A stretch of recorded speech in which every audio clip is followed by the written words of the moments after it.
Welcome to Games R Us. I have a video today from Hoenn Elite Four, how to defeat them with the easy and cheap team. Nothing complicated. I'm not even using any items. I've got standard Gyarados, Cloyster, Gengar, Magnezone, Gardevoir, which is just a sync Pokemon anyway, and I have Azumarill. So, as you can see, some of these Pokemon aren't even the right natures, like my Azumarill. It's actually a shiny Pokemon, the wrong nature, but actually it's going to come very handy in the final, you'll see why. And at the moment, for the most of this video, I'm pretty much going to only use two Pokemon all the way up to the final. So when it comes to the first opponent, Sydney, she's going to start with the Houndoom, which you have to use Waterfall or Earthquake. A super effective move to actually get rid of him, and you can actually set up with a Dragon Dance on the second Pokemon now, on Drapion, because he won't kill you in one go. There's no chance.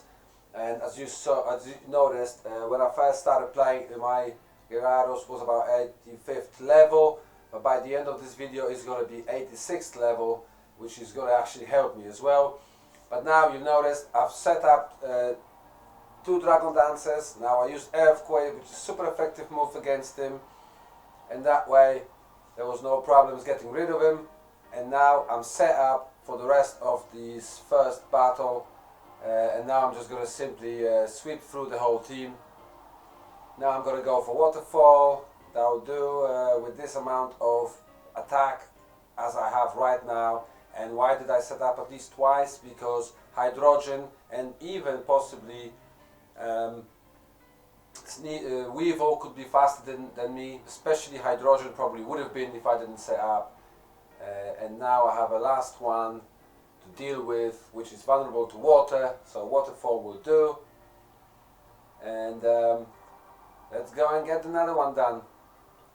So next we have Phoebe, and Phoebe's got Ghosts, a Ghost Pokemon.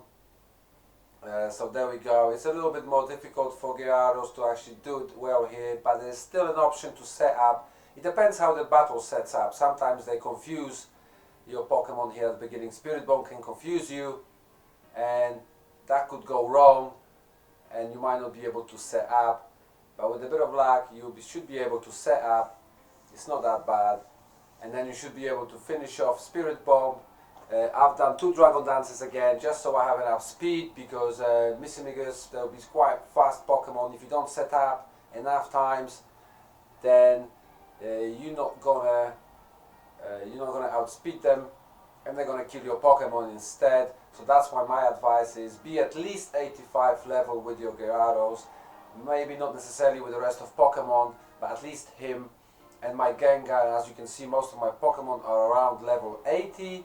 I've got 83 level Azumarill, which will come handy later on. But I mostly will use Gyarados, and I mostly will use Cloyster. And Ice Pokemon like a Cloyster is very important.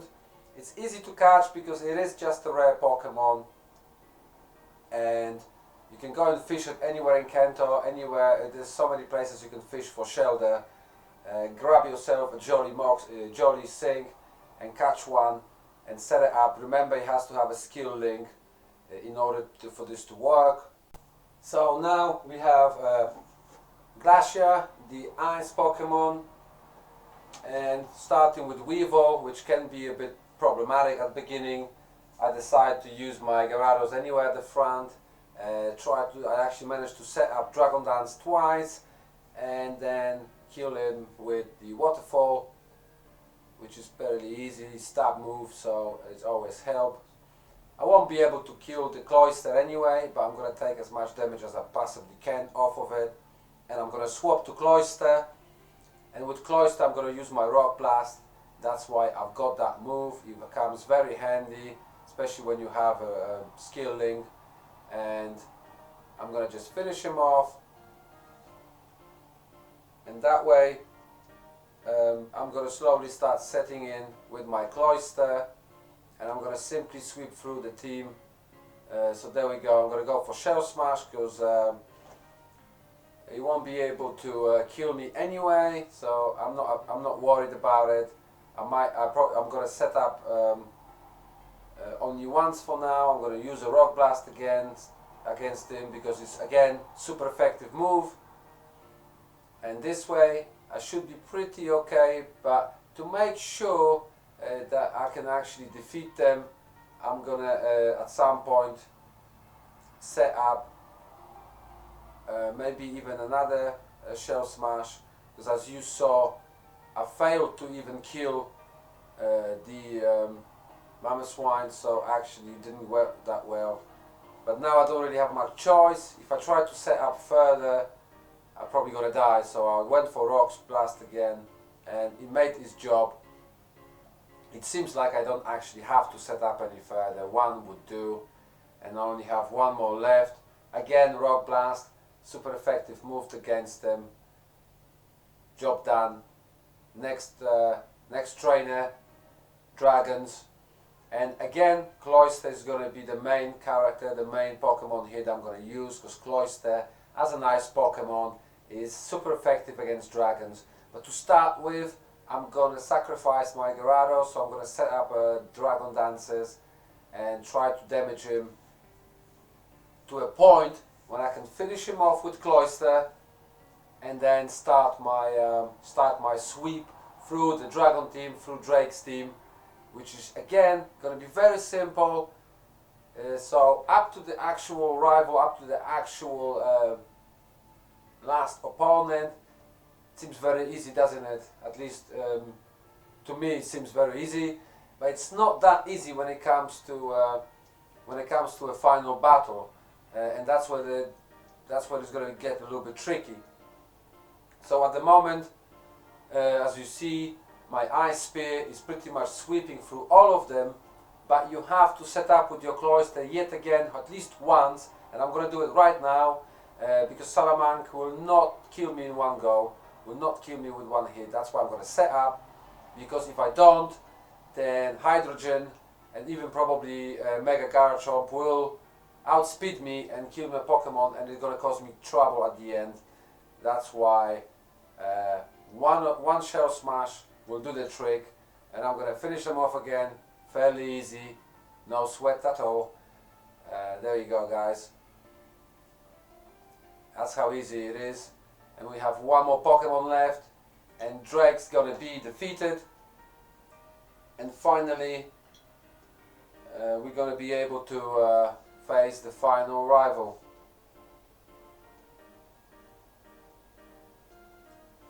So Mega Garchomp is gone, and it's time for the real deal. It's time for the more difficult one. And right now I swap my Gengar to be first. So let's beat Wallace now, guys. Put my Gengar first on Elite on purpose, because I'm going to use Destiny Bond on the Kyogre legendary Pokemon, just to get rid of him, because he can be problematic a little bit at the beginning.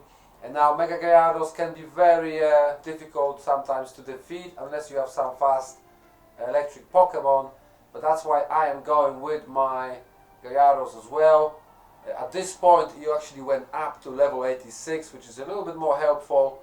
It leveled up a little bit while I was doing these videos, and I decided to constantly do my Dragon Dance, try to set up as much as I can, and admittedly you need to set up really high in order to beat him. So I think I'm gonna manage to get to like +4, +5, but I'm gonna actually get lucky here at some point, because now I'm gonna go for Earthquake, and there's no chance I can kill him yet, even with this much plus attack. And obviously I do outspeed him, but then he decided to go with a setup rather than attack me, which was a bit of a lucky one.